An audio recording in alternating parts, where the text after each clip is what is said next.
Papa, pourquoi tu veux m'envoyer rejoindre Mère sur Terre? Pour l'y aider à protéger la vie, petit Corona. Regarde comme elle est belle. Papa, pourquoi me mettre dans le pangolin? Cet animal, Corona, est en voie d'extinction. Et pourtant les hommes continuent à le braconner, de le manger, d'en faire un trophée. C'est donc un symbole, et ce sera la première étape de ma leçon.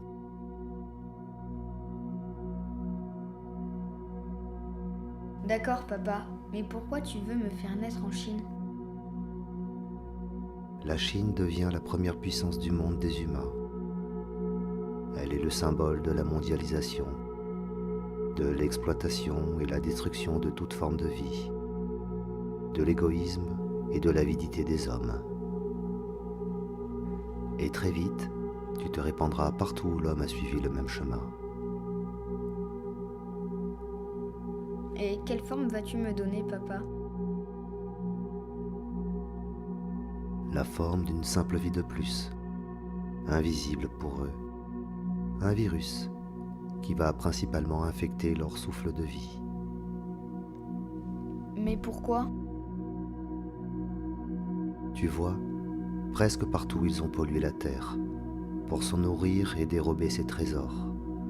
Ils ont pollué les océans et les rivières, brûlé les forêts et détruit la vie qui leur a donné naissance. Ils se détruisent eux-mêmes pour vouloir toujours plus, toujours mieux, jusqu'à polluer l'air, le ciel et l'espace qui les entoure. Ils étouffent la terre. Alors, quoi de plus symbolique que de toucher à leur respiration, petit, tu comprends? Oui, mais ça veut dire que je vais être dangereux, papa. Tu ne le seras pas plus que bien d'autres formes de vie existantes, Corona. Et tu le seras bien moins que les humains eux-mêmes, qui se font la guerre depuis des millénaires, au nom d'une nation, d'une couleur de peau, d'un système, d'une pensée ou d'une croyance. Bien moins que ces pesticides, ces médicaments ou déchets qui les ingurgitent, puis jettent n'importe où.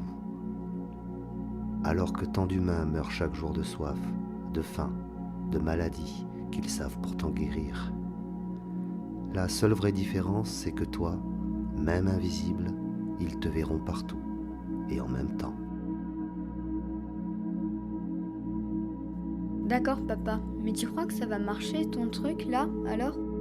Je comprends pas comment. Puisque les hommes ont perdu la raison du cœur, tu vas les toucher dans leur corps. Certains par la maladie, les autres par ces émotions qu'ils ne savent pas goûter en silence et écouter avec calme. Tu vas aussi les toucher dans leur esprit, ce temple inventé du petit moi, où réside tout leur vieux savoir et conditionnement du passé, rempli de cupidité, d'égoïsme et d'avidité.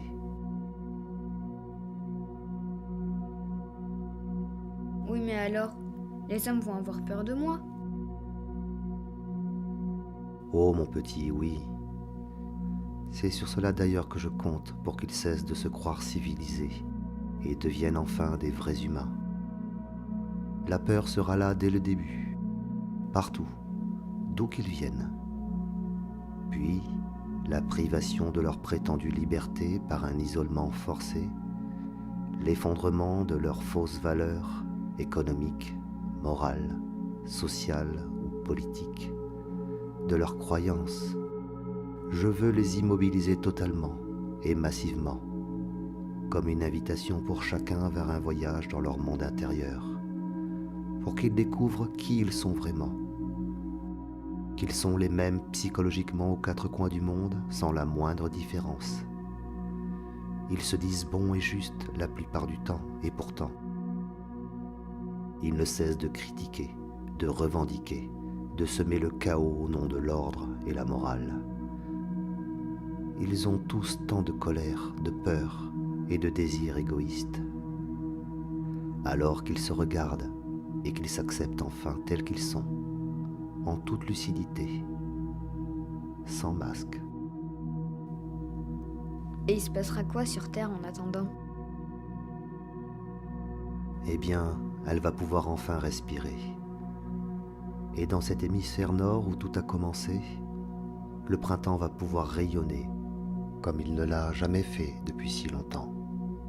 Et lorsque tout sera terminé, pour ceux qui auront suffisamment regardé en eux, trouver la paix, la sérénité, la simple joie d'être plutôt que le plaisir de paraître, lorsque ceux-là lèveront les yeux, ils redécouvriront comme la vie est belle, si précieuse, l'air si pur. Ils verront des eaux cristallines et entendront le chant du vivant.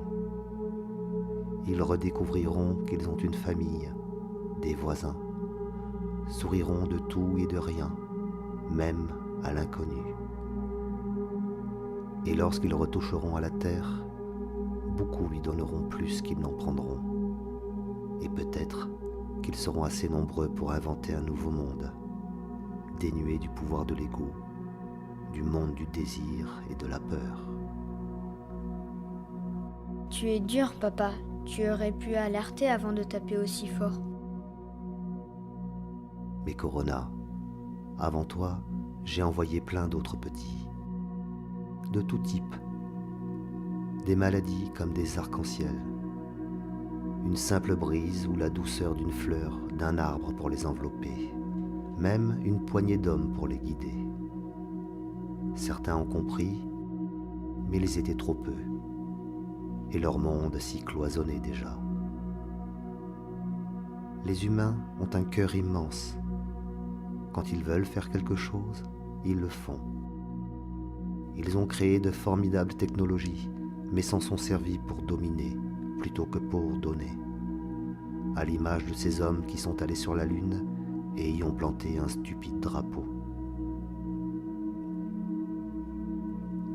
Tu es sûr que les hommes vont comprendre cette fois alors? Je ne sais pas, Corona. Je n'ai ni espoir, ni attente.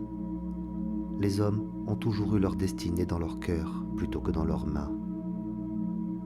Peut-être seront-ils bien plus nombreux cette fois-ci à s'ouvrir à la vie et devenir leur propre lumière.